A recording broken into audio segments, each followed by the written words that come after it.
Vergil Ortiz Jr. versus Michael Mckinson. Who do y'all think is gonna win this fight? Before I get more into the video, I just want to say thank you. Thank you so much for watching. Please subscribe for more boxing and please hit that like button. It helps with the video, it helps with the channel. I'd really appreciate it. So, to those who don't know, this fight will be taking place on the 19th of March 19, 2022, live over at the USC Gallon Center in Los Angeles, California, USA, to be shown live around the world on the Zone. So tune into the Zone if you want to see this event.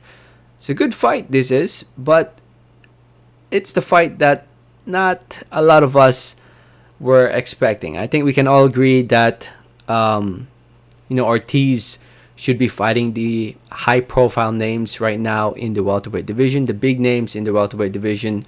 It doesn't have to be a world champion. It doesn't have to be Ugas, Spence, or Crawford, but would love to see him in there against maybe a Keith Thurman. Maybe a Conor Benn. Eventually, one of these days, I think that will happen.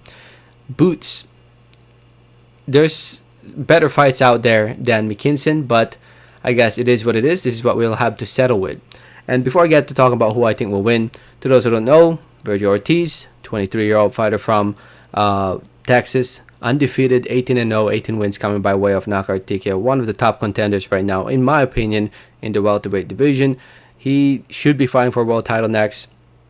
But here he is instead fighting Michael Mckinson, another undefeated fighter from the UK, 27 years old, 21-0, 2 wins coming by way of knockout TKO. And yes, that's not a typo. 2 wins are by way of knockout or TKO. Goes to show that he does not have power, but the man can box. He can box.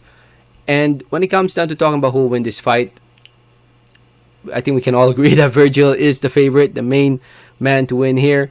And he is. But with that being said, Mckinson has good footwork. He has a good jab. He's a pretty good boxer. There's a reason why he's undefeated. But that power won't. He doesn't really have that much power. And I can see him giving Ortiz some problems early on, maybe in the first couple rounds, because of the way he moves and the way he throws his jab.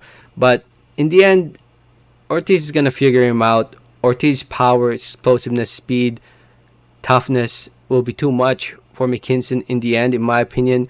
I see Vergil Ortiz adapting to his style and adjusting to his style after maybe 3 rounds and eventually breaking him apart and stopping him in the second half of the fight, possibly around, I'll say around round 9. I think round 9 he'll probably stop Mckinson at that point. But who knows? I mean, there's a reason why Mckinson is undefeated. This could be his breakout fight. He never has, he hasn't really fought anyone that notable in his career. He's come up with a win against Ronowski. He fought Chris Congo, an undefeated fighter at the time. He defeated him, and as well as Martin Hatkin. But they're not really on the same level as the fighters that Vergil Ortiz has been fighting the past couple years, beating Egidijus Kavaliauskas. That's a very impressive win if you ask me. Morris Hooker, Samuel Vargas, Brad Solomon, Antonio Orozco, Mauricio Herrera. The past few years for Vergil Ortiz Jr.